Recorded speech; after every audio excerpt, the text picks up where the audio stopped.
Alors bonjour à toutes et tous. Merci d'avoir répondu nombreux à notre invitation. C'est effectivement maintenant un rendez-vous qui est inscrit dans le calendrier, dans nos bonnes habitudes. Voilà, on est heureux de vous accueillir pour un moment convivial, pour pouvoir échanger et surtout pour pouvoir vous remercier de votre implication en tant que bénévole dans la vie josinaise et puis aussi extra-josinaise. Le monde associatif, c'est important, c'est révélateur de la vitalité d'une commune. Josselin, c'est environ 70 associations. Donc merci à vous de tenir bon. Je sais que c'est pas toujours facile, c'est des fois décourageant, mais voilà. Moi, j'essaie toujours de voir le côté positif des choses. Il faut se raccrocher aux moments finalement qui sont heureux et aux moments de richesse d'échange entre vous. Voilà. Je ne vais pas être très long. Moi, j'ai quelques messages malgré tout que je souhaitais passer. Fanny, ici présente, Cédric, voilà, et les conseillers municipaux que je remercie également de leur présence ce soir, compléteront. Juste pour vous dire, effectivement, que le tissu associatif josselin, il est important. C'est environ 70 associations. Un budget qui est à peu près autour de 65 000 euros. On fonctionne en enveloppe constante. C'est un budget qu'on n'augmente pas, mais c'est aussi un budget qu'on ne diminue pas. Voilà, on pourrait être tenté, vous le voyez par ailleurs, il y a des collectivités qui décident de baisser. Nous, on fait le vrai choix de maintenir notre budget et cette enveloppe-là. Voilà. C'est 65 000 euros, effectivement, directement pris de notre budget principal, mais pas que. C'est aussi des agents techniques mis à disposition. C'est environ 600 heures. C'est environ 600 heures de temps agent mis à votre profit. Sans compter, je ne compte pas le ménage qui est fait par Isabelle Le Calonnec, par exemple, je ne compte pas ce temps-là. Mais c'est un temps qu'il faut compter. Je ne compte pas non plus le temps d'accueil qui est fait en mairie par Gaël, par exemple. Je ne compte pas non plus le temps d'information ou de communication qui est établi par Julia. Voilà, donc la collectivité, vous l'avez compris, est à votre disposition. Moi, je tiens ici, bien évidemment, à remercier tous les agents présents ici, et je ne compte pas non plus, parce que je vois que Alain est là également, mais le temps mis par Alain, donc à votre profit. Tout cela, c'est un choix qu'on décide évidemment d'assumer, qu'on maintiendra, mais il y a quelques événements qui nous ont fait prendre conscience qu'il était sans doute temps qu'on procède à un diagnostic ou à un audit des moyens mis à disposition au profit des associations. Pourquoi je dis cela ? Très simplement, il y a des associations qui assument pleinement la charge d'électricité. Vous avez pu remarquer que l'électricité, ça a augmenté quand même un petit peu cette année. Il y a des associations qui assument pleinement la charge du plein de fuel. Le fuel est extrêmement cher cette année. Il y a des associations qui payent un loyer, voilà, alors que d'autres ne payent pas. Bon, je ne dis pas qu'il faut payer un loyer, mais en tout cas, nous, le travail qui va être engagé, là, cet été, pour nous, c'est un travail de mise à plat, de diagnostic, d'audit. Et l'idée, c'est qu'on soit équitable. Je pense que les valeurs de solidarité, de partage et d'équité, c'est des valeurs qui parlent à tout le monde. Et on ne peut pas être sur des fonctionnements différenciés. Voilà ce que je voulais dire. C'est pas pour autant, vous inquiétez pas, le budget de la culture, il ne baissera pas. Le budget du sport, il ne baissera pas.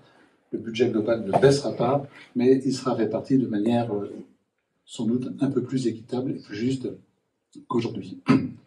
Voilà ce que je veux dire. Voilà, je vais laisser la parole, Fanny. Tu veux continuer ? Bonsoir à tout le monde. Donc, comme l'a dit Nicolas, on est d'abord sur un temps de convivialité. Hein. Vous êtes à table, donc vous savez que voilà, on est d'abord sur ce temps-là parce que c'est important pour nous et on est engagé en effet depuis, je sais plus, 3-4 ans, de vous remercier en fait. Ce temps d'aujourd'hui, c'est d'abord vous remercier pour votre investissement et votre motivation et le temps que vous donnez au dynamisme de la commune, parce que sans vous, et c'est pas que nous, communes, qui arriverions à donner l'image que Josselin a aujourd'hui, et vous contribuez beaucoup du coup à la vie de la commune sur les aspects culturels, sportifs, etc. Et aussi tout le lien social en fait, parce que dans la vie associative, il y a ce que vous proposez au public, mais il y a aussi la vie entre vous au niveau des bénévoles. Donc on sait bien que sans vie associative, la commune, elle ne vivrait pas. Donc vous êtes essentiel pour le territoire. Donc c'est pour ça que c'est important pour nous de tous les ans marquer ce remerciement, et on ne le dira jamais assez. Et puis en effet, c'est aussi, je pense pour vous aussi l'occasion de saluer le travail des services. Ils sont représentés là, services techniques, culture, communication, administratif et autres, parce qu'en effet, sans eux, je pense que voilà, c'est un travail en fait main dans la main, vous et nous. Chacun a son rôle, mais chacun prend sa part du coup à la vie locale. Donc voilà, l'idée c'est pas de faire des grands discours. Moi, je m'occupe du coup avec Julia de la communication. Donc je vais juste vous refaire passer quelques petits messages par rapport à la communication. Vous rappelez que la commune dispose quand même de beaucoup d'outils pour communiquer. On a les panneaux lumineux, on a le site internet évidemment, on a les newsletters qu'on envoie tous les mois, à peu près 800 mails, quelque chose comme ça. On a l'application Ma Mairie en poche, je ne sais pas si vous avez téléchargé déjà, c'est gratuit, etc. Donc on a beaucoup d'outils de communication, donc on fait vraiment ce travail de relayer tous les événements que vous organisez. Ce qu'on vous demande juste, c'est d'être le plus possible dans l'anticipation des informations que vous nous transmettez, à la fois les dates, les lieux et les visuels, pour que nous on puisse mettre ça en fait en place dans nos outils. Si on a les choses très tardivement, des fois c'est trop tard. Donc même si c'est 6 mois avant, bah, c'est très bien. 6 mois avant de nous dire on a tel événement. Mais voilà, au plus juste c'est quasiment 2 mois quoi, parce qu'il y a la newsletter, etc. Et on a voilà un gros volume d'activité au niveau de la mairie. Donc plutôt vous anticipez, plus c'est facile pour Julia de mettre ça dans les outils de communication, quoi. Mais ce travail, on le fait. On a parfois des demandes aussi de communication sur des banderoles. Donc, je vous rappelle juste qu'on n'a que quelques emplacements dédiés parce qu'on est aussi une cité labellisée, etc. Donc, en termes d'affichage, on ne peut pas faire tout ce qu'on veut. Et puis, on a des soucis aussi d'esthétique de la ville. Donc, on a les panneaux d'affichage de la ville et on a aussi des espaces dédiés aux banderoles et on n'ira pas au-delà. Donc, tout ce qui est, en effet, éventuellement affichage autre que ça, et ben, on est défavorable par rapport à ce type on a bien constaté qu'il n'y a pas de souci, il n'y a pas d'affichage pendant, mais on a juste eu un mail très récemment de la mairie de Guillac qui nous indique qu'il y a des banderoles de mise au niveau de la pyramide et que c'est interdit de faire ça. Donc voilà. Mais bon, de mémoire, il n'y a pas eu d'assaut Jossinès, mais bon, la diffusion concernait tout le territoire. Donc voilà, juste à retenir la communication, il faut vraiment anticiper le plus possible. Pareil pour les réservations.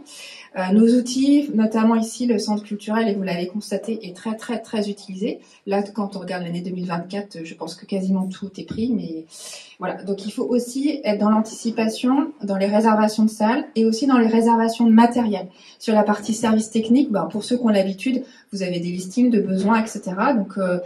Donc voilà, comme vous le faites déjà, mais prenez l'habitude d'anticiper vos demandes parce que bah voilà, le premier qui demande, voilà, a priori sera le premier servi, sauf remise en cause derrière, mais c'est très compliqué. Donc il faut vraiment anticiper ses besoins. Et puis pour les services techniques, c'est beaucoup de travail aussi de préparer le matériel pour le mettre à disposition. Il faut qu'on mette ça dans les plans de charge. Donc voilà, faut juste anticiper. Mais voilà, tout se passe très très bien. Mais voilà, il faut continuer de cette manière-là en termes de travail ensemble en fait. Donc voilà ce que j'avais à vous dire. Voilà, il y a un grand merci. Et puis je parlerai du repas après. Voilà. Bonsoir à tous. Cédric Nel, donc je suis adjoint à la vie sportive et à la jeunesse. Donc tout d'abord, je vais vous remercier d'être présent et vous remercier également de votre investissement. Alors, je vais pas en faire plus sur les remerciements, il y en a déjà eu beaucoup de faits, donc on va être court sur ce point-là, mais en tout cas vous êtes très précieux et c'est un merci très très sincère. Voilà. Donc après, pour revenir sur une partie, Nicolas évoquait tout à l'heure, partie subvention, il y a aussi un élément qui est important que la commune met à la disposition et accompagne du moins, c'est sur la partie jeunesse, c'est-à-dire c'est les coupons sport et culture, à savoir qu'on donne une somme de 20 €, on accompagne sur une adhésion auprès d'une association sportive ou culturelle Sur le territoire, ça représente à peu près 65 jeunes par an, répartis sur les âges donc de 6 à 18 ans à peu près. Donc c'est quelque chose qui existe quand même déjà depuis quelques années, mais qui a évolué au fur et à mesure qu'on a cherché à étendre. Et voilà un petit peu dans la répartition, c'est à peu près 30, on doit être sur 65 jeunes, 30 jeunes au niveau primaire, 30 jeunes au niveau collège et 5 au niveau lycée. Et ça, l'accompagnement au niveau lycée, il est plutôt récent. Donc voilà sur la partie un petit peu jeunesse. Après, je vais ramener la partie sport. Donc on avait évoqué des projets au niveau du complexe sportif. Ces projets vont démarrer. On a lancé une consultation, on est en cours. On a voté dernièrement au conseil municipal et il va lancer une consultation donc pour des aménagements au niveau de l'ancien stade et la création de vestiaires. Il y aura en parallèle également des aménagements de sanitaires au niveau de l'aire de tir à l'arc. Ça va être donc à cheval sur 2023-2024. Courant 2024, il y aura également une consultation pour une extension du complexe sportif avec la création donc d'un court de terrain de tennis et un mur d'escalade. Ce mur d'escalade sera donc développé en partenariat avec Plormel Communauté, donc puisque on est sur une labellisation d'un mur régional en l'occurrence. Donc voilà un petit peu pour ces informations-là. Et ensuite, toujours dans le calendrier sur le complexe, viendra ensuite une phase de rénovation du complexe même, surtout la partie toiture. Et après, on ira sur une nouvelle extension. Alors tout ça, ça va être phasé, hein, il va falloir un petit peu de temps, mais dans le projet tel qu'il a été défini, le but étant de ramener les activités sportives qui sont dispensées aujourd'hui au niveau de Cap Action, de La Rochette, la maison des associations. C'est le but étant de ramener donc les activités de danse, de fitness, de musculation auprès du complexe sportif. Donc on fera une nouvelle extension avec une salle de musculation, une salle de danse et de fitness. Hein. Voilà un petit peu dans les grands projets. Autrement, donc pour ce qui est du forum des associations, certaines associations nous ont déjà consulté là-dessus. Le forum de la rentrée prochaine, rentrée de septembre, se déroulera donc sur la commune de Lacroix-Léon, le samedi 2 septembre. Donc très prochainement, vous allez avoir une information, un courrier va vous être acheminé sur la même chose, les mêmes procédures sur vos demandes de matériel. Donc voilà pour cela. Et puis, moi je réfléchis sur ma partie. Oui, une dernière chose. Donc on a deux de nos adjoints qui sont pas présents, qui sont Annick Cardon et Jack Noël qui s'excusent, qui pouvaient pas être parmi nous ce soir. Jack Noël est donc responsable du jumelage. Donc l'association est présente ici ce soir, mais il m'avait passé un petit message aussi. Il y a un séjour très prochainement au niveau d'Alzey. Et donc, si certaines associations étaient intéressées par ce déplacement, donc ce déplacement, il a lieu 26, 27, 28, 29 août, sur la fin août, et si certaines associations étaient intéressées pour, faire naître quelque chose au niveau associatif avec la ville d'Alzey, il est disponible pour échanger avec vous et faire le lien sur une activité quelconque, qu'elle soit culturelle, sociale ou sportive. Hein. Voilà. Donc à noter et pas hésiter à venir vers Jack pour ce jumelage. Voilà pour ma partie. Oui, bonjour à tous, moi je suis Jacques Sello, je suis conseiller municipal délégué.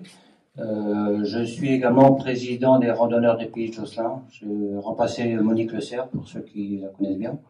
Voilà, je suis président depuis mars. Bonsoir à tous, donc Emmanuel Lefebvre, conseiller municipal. Et donc, je suis dans plusieurs associations à Josselin. Et voilà, bonne soirée à tous. Bonsoir, Loïc Le Piouf, conseiller municipal à Josselin. Bonne soirée. Je voulais juste rajouter un petit mot en tant que conseiller départemental sur les actions du département en faveur donc des associations. Donc le département accompagne évidemment les associations par des subventions, bien évidemment, sur différents types de manifestations. Donc n'hésitez pas, vous venez vers moi et on essaiera de défendre les dossiers au mieux. Mais le département accompagne également les associations dans l'aide aux investissements portés en propre par l'association. Voilà, il y a une association qui veut acheter un véhicule, il y a par exemple une aide de 50% qui est apportée. c'est plafonné jusqu'à un certain niveau. Et puis, voilà, faut changer de véhicule au-delà des 3 ans, par exemple. Ça, c'est pour le véhicule. Mais voilà, sur d'autres matériels, voilà, le département accompagne également. Voilà. Juste cette précision-là. Écoutez, ce que je propose, est-ce que tu dis d'abord du fait puis on fait un tour, ou on fait d'abord un tour? On fait un tour. On va d'abord faire un tour. Vous vous présentez. Si vous avez quelques remarques, n'hésitez pas, mais sans être trop long. Voilà. Je commence par Nicole. On fait un côté, Nicolas. On alternera un côté, un côté.